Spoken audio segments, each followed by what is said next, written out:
Good Erev Shabbos, everyone. This week's learning is sponsored by the Frolinger family in memory of Teddy, Elliot, and Joe's mother, Helen Frolinger. The Glazer family in memory of Barbara's mother, Gisela Jacob. The Glatt family in memory of Shelley's father, Yitzchak Isaac ben Shachna David. And the Ozabel family in memory of Judah's father, Yitzchak ben Chaim, and his mother, Vita bas Moshe. Robert F. Kennedy once said, "That which unites us must be stronger than that which divides us." We can concentrate on what unites us and secure the future for all our children, or we can concentrate on what divides us and fail our duty through argument and resentment and waste.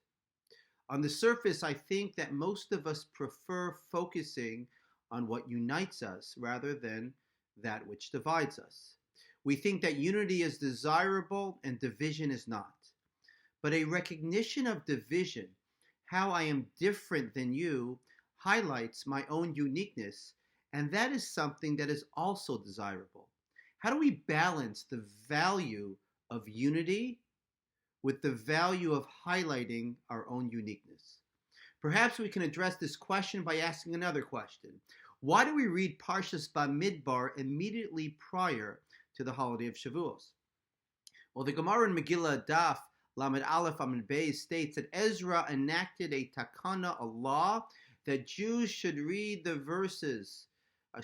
curses of Sefer Vayikra, i.e. the Tochacha of Parshas Bechukosai, before Shavuos, Kidei Shetechale Shana Ukloseha, or so that the year and its curses will be finished. On Shavuos, judgment is passed concerning fruits that will grow on the tree in the future year. So in a sense, it is a new year for the fruits on the tree. We want to complete the reading of the curses in the Tochacha before this new year begins, as if to say that for the new year when the fruits grow, we want no more curses. Of course, we don't actually read Parshas Bechukosai on the Shabbos before Shavuos.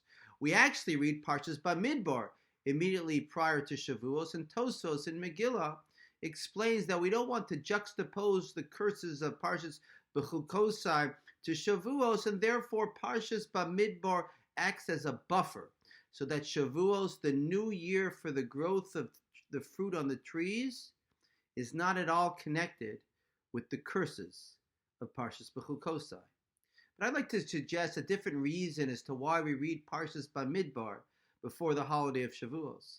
In Parshas Bamidbar, God assigns different degalim, different flags for each tribe.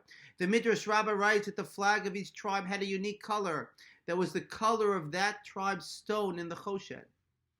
In his work, Emes LeYaakov, Rav Yaakov Kamenetsky asks, why were the flags assigned now and not immediately after Yetzias Mitzrayim, immediately after the Bnei Yisrael left Egypt? He explains that the fact that each flag had its own unique design means that each tribe had its own unique characteristic or spiritual quality. Each tribe was different, and the purpose, value, and strengths of each tribe were different. The flags represent differences between the tribes, and therefore they have the power to divide the nation. Therefore, the flags were only assigned to the tribes after they were camped around the Mishkan and were equidistant from the Mishkan.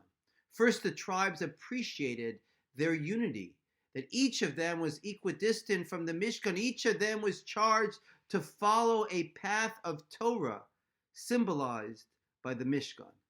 And each of them, and then once they had this awareness, then and only then would God assign them flags so that their appreciation of their uniqueness would not cause dissension or strife. The Torah believes in both unity and uniqueness, but there's an order. First unity, then uniqueness. In fact, Ibn Ezra, while discussing the special signs drawn on the flags of the tribes, writes that the flag of Reuven featured the figure of a man. The flag of Yehuda had the picture of a lion. The flag of Ephraim showed an ox. and the flag of Dan was decorated with the picture of an eagle. As such, the flags collectively appeared like the keruvim, the cherubs, seen by the prophet Yechezkel.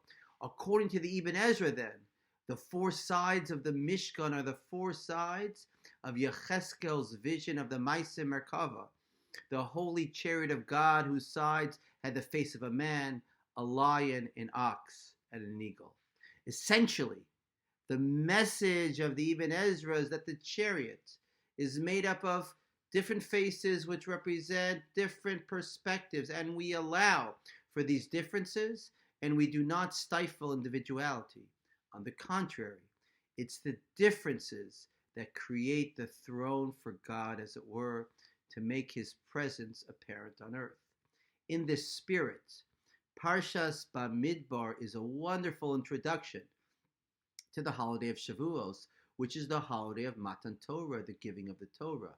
Parshat Bamidbar provides us with the ingredients to achieve the unity that was achieved at Har Sinai of Ke'ish Echad Belev Echad, like one person with one heart.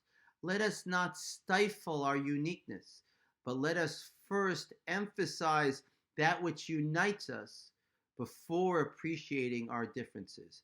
If we do that, then we will end up realizing that there is so much that we have in common, and we should respect each other's differences.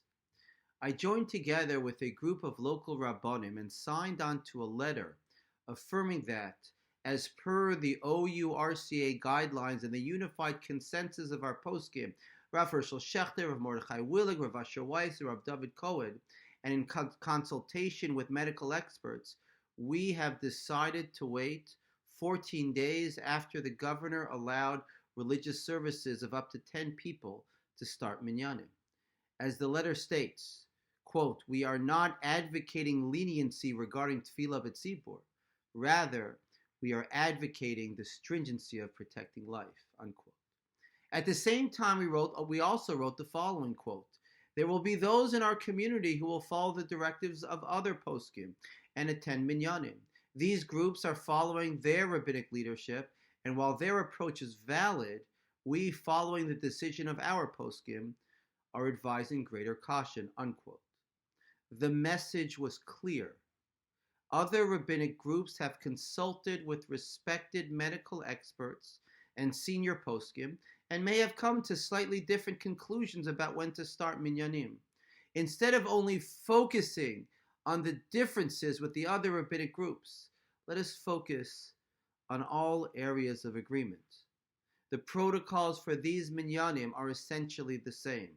Both groups highly value tefillah b'tzibur and pikuach nefesh, but respectful and responsible doctors and halachic authorities can draw the line of how to balance these two values differently. Let's use the imagery of all sides of this debate surrounding the Mishkan, equidistant, each committed to Torah values, and the sanctity of life. Once we do that, then appreciating our uniqueness and our different conclusions allow us to have a respectful disagreement and to maintain shalom, to maintain peace in our community. And once we do that, then we are certainly ready to experience the holiday of Shavuos, the holiday of Matan Torah, Ki'ish Echad Belev Echad, like one person with one heart.